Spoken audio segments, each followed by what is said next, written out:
नमस्कार दोस्तों, मैं देव कुमार यादव आप लोगों के लिए फिर दोबारा से एक नई वीडियो के साथ आ गया हूँ। ठीक है दोस्तों, आज मैं आप लोगों को पढ़ाऊंगा 10th क्लास वाले जितने बच्चे हैं उन सबको सीबीएसई बोर्ड का जो सैंपल पेपर है उस सैंपल पेपर को आप लोग सिखाएंगे बच्चों। ठीक है, तो सैंपल पेपर 1 आज शुरू करता हूँ। जैसे कि आप लोग बोर्ड पे देख सकते हो 2 क्वेश्चन मैंने लिख लिया है, इन क्वेश्चन को सोल्व करके दिखाएंगे। क्वेश्चन नंबर 1, 120 के अभाज्य गुणनखंड में घातों का योगफल ज्ञात कीजिए। दोस्तों, घात का मतलब होता है एक्सपोनेंट यानी पावर्स। पावर जो होता है यानी कि जो पावर घात जिसे कहते हैं उसको हम योग कितना होगा 120 का। तो ये हमारा अभाज्य गुणनखंड मतलब प्राइम फैक्टराइजेशन। प्राइम फैक्टर पहले करेंगे 120 का। तो दोस्तों सवाल देखने कैसे करूंगा, आप लोगों को देख सकते हैं यहाँ पे 120 लिखा मैंने और यहाँ पे पहले 2 से डिवाइड करें क्योंकि 2 is the smallest prime number. ठीक, तो यहाँ पे 0 है यानी 2 से कट जाएगा तो 2 6 12, फिर 2 से करेंगे तो 30, फिर 2 से काटेंगे तो 15, फिर अब देखो 2 से नहीं कटेंगे क्योंकि 15 आ गया, तो 15 आ गया तो 1 और 5 जोड़ो तो 6 आया। 6 यानी कि 3 के टेबल में आता है यानी 3 से डिवाइड हो जाएगा ये। तो 3 5 जा 15, 5 1 जा 5। तो दोस्तों आप लोग देखो कि प्राइम फैक्टराइजेशन मैंने कर दिया है। 120 is equal to 2 into 2 into 2 3 into 5। तो दोस्तों 2 कितनी बार है 1 2 3, तो 2 की पावर क्या हुआ 3 इंटू 3 की पावर क्या हुआ 1 और 5 की पावर क्या हुआ 1। तो आप लोग देख सकते हो इसने क्वेश्चन क्या बोला, घातों का योगफल। तो घात क्या है 3 1 और 1, तो घातों का योगफल यानी यहाँ पे लिखना घातों का योगफल। घातों में 3 जमा 1 जमा 1 यानी कि ये हो गया 5, 3 1 4 और 1 5। तो दोस्तों 5 यानी option number C is correct. समझ में आया दोस्तों। आओ अगले क्वेश्चन की ओर चलते हैं, क्वेश्चन नंबर 2 की ओर। दोस्तों यहाँ पे देखें HCF दिया हुआ है 336 और 54 का HCF आपको क्या दिया हुआ 6। बोला कि LCM क्या होगा, क्या दोस्तों बोला LCM क्या होगा। तो माय डियर फ्रेंड्स आप लोग सवाल बता रहा हूँ, मान लो इसको A बोल लो इसे B बोल लो। ठीक है, तो देखो एक फार्मूला होता है A into B is equal to LCM into HCF। ठीक है, ये फार्मूला है। तो दोस्तों आप लोग देखिए A का मतलब हो गया 336 इंटू बी की वैल्यू 54। दोस्तों ये सब लोग अच्छे से याद कर लेना आप लोग। ठीक है, तो बस अब LCM क्या हुआ हमारा, LCM हमें फाइंड आउट करनी है और HCF आपका 6 है। ठीक है, अब याद रखना आप लोग इधर मल्टीप्लाई जो देना क्या हुआ डिवाइड, तो 336 इंटू 54 डिवाइड बाई 6। तो LCM क्या है दोस्तों आपका 6 से काटो, 6 के बाद 6 कम 6 6 निवा 54 आता है ना, 6 9 जा 54। तो दोस्तों अब 336 इंटू 9 यानी LCM क्या हुआ दोस्तों, LCM is equal to 336 into 9 से मल्टीप्लाई कर दीजिए। तो यहाँ मल्टीप्लाई कीजिए 9 6 54, हासिल लगा 5, 9 3 27, 27 और 5 32, हासिल लगेगा 3, 9 3 27 और 3 30। तो दोस्तों आप लोग आंसर देख सकते हो, इसका ऑप्शन जो है इसका आंसर जो हुआ हमारा कितना हुआ 3024। ठीक है, तो ये क्वेश्चन नंबर हम 3 की ओर चलते हैं। ठीक है, देखिए आप लोग क्वेश्चन पढ़िए, द्विघात बहुपद। ये द्विघात बहुपद है कि शून्यंकों का योग डैश है यानी इन चारों ऑप्शनों में से कौन सा ऑप्शन करेक्ट है। ठीक है, तो दोस्तों मैं करता हूं।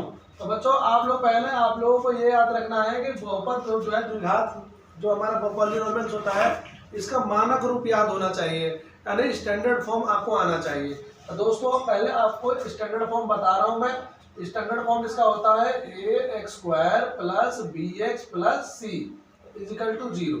दोस्तों सबसे पहले आपके स्टैंडर्ड फॉर्म है, इसमें कंपेयर करो। पहले यहाँ पे देखो t² है तो यानी कि आगे कुछ ना तो 1 लिख के t² हो गया, फिर -16 है तो -16 लिख दिया। ये वाला टर्म नहीं है ना इसमें, तो प्लस करके 0 इंटू एक्स लिख सकते हो आप लोग इक्वल टू 0। तो दोस्तों आप लोगों को इसमें a की वैल्यू क्या है 1, b की वैल्यू क्या है इसमें कंपेयर करो 0 और c की वैल्यू क्या है -16। ठीक है, अच्छा उसके बाद आप लोग देखिए योग बोला है यानी सम ऑफ जीरोज का फॉर्मूला क्या होता है, सम ऑफ जीरोज तो सम ऑफ जीरोज यानी कि शून्यंकों का योग फॉर्मूला होता है अल्फा जमा बीटा और इसका फॉर्मूला होता है -b/a। क्या होता है फॉर्मूला -b/a।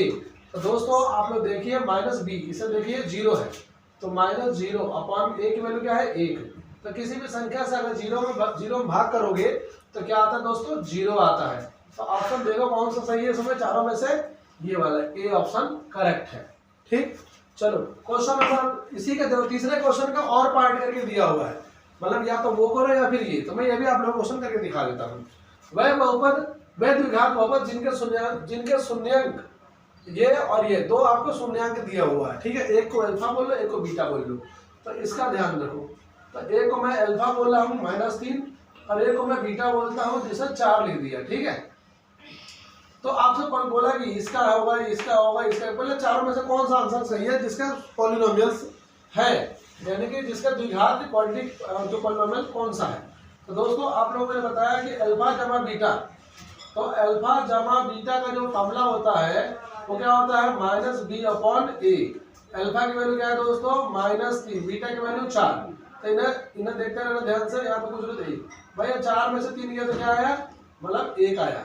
इसका रिजल्ट पूछ रहे हो तो 1 होगा तो -b/a, एक से तो याद रहे। फिर इसी तरह अल्फा इंटू बीटा का भी निकाल लो दोस्तों।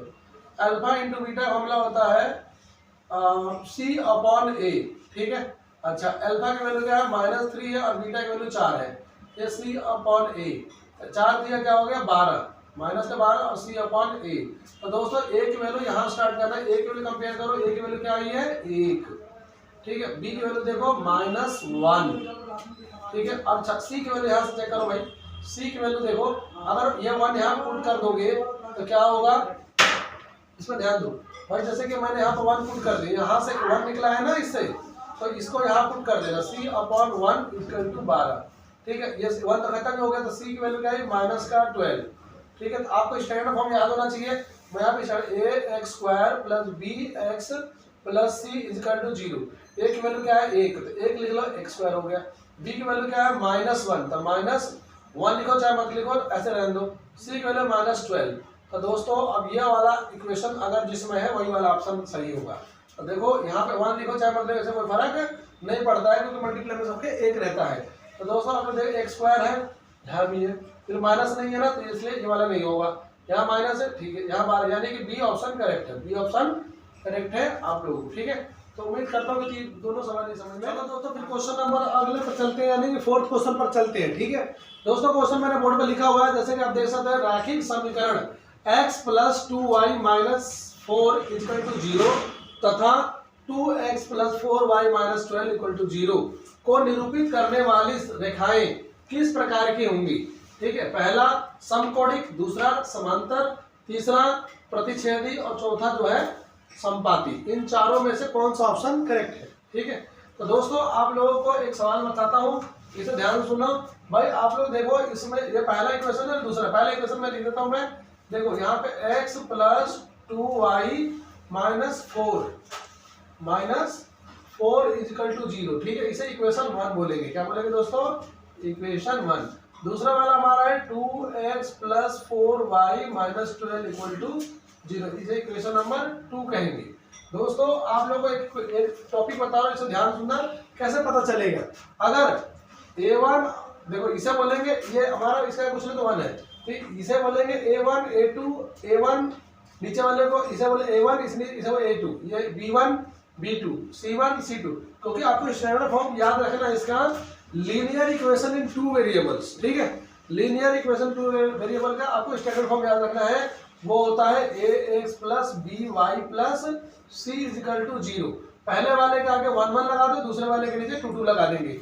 तो अगर a1/a2 not equal to b1/b2 का होता है, तब तो ये क्रॉस वाली लाइन होती है, यानी कि a1/a2 इक्वल हो जाए b1/b2 के, but not equal to c1/c2 हो जाए, तब इसे हम कहते हैं, तब हम कहते हैं इसे तब ये वाला हो जाएगा हमारा पैरेलल वाला, ठीक है। और अगर a1/a2 बराबर हो जाए b1/b2 के और बराबर हो जाए c1/c2, तीनों के तीनों बराबर हो जाए तो उसे समपाती कहते हैं, डी ऑप्शन है, ठीक है।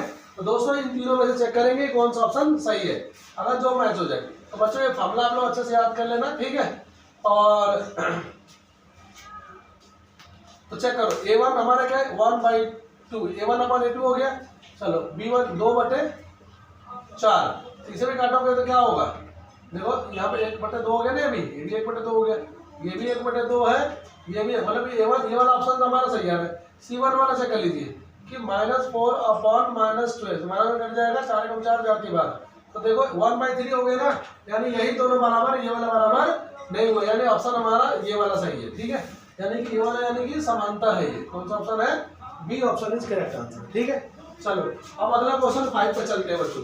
कह रहा जी याद समीकरण जिसके मूलों के मान ज्ञात कीजिए। ठीक है, तो मूलों के मान ज्ञात कैसे करेंगे हम, आप लोग देखो ये हमारा सेम यही ये हमारा क्वाड्रेटिक मामला है, यानी कि आप लोग ध्यान सुनिए, सॉल्यूशन में हम लिख देता हूँ, x² है -x है -6 = 0। ठीक है, तो आगे इसके कुछ नहीं तो 1 होगा, तो इसे कैसे हम ध्यान सुनना, इसको और इसको a और c यानी फर्स्ट और लास्ट को मल्टीप्लाई करते हैं पहले, यहाँ पे 6 1 जा 6 हो गया माइनस का, फिर इसको फैक्टर करना होता है यहाँ पे 2 × 3। ठीक है, और मुझे ऐसा करना है कि जोड़कर या घटा के, प्लस करके या माइनस करके क्या आना चाहिए, बीच वाले टर्म आना चाहिए, यानी कि -1 आना चाहिए।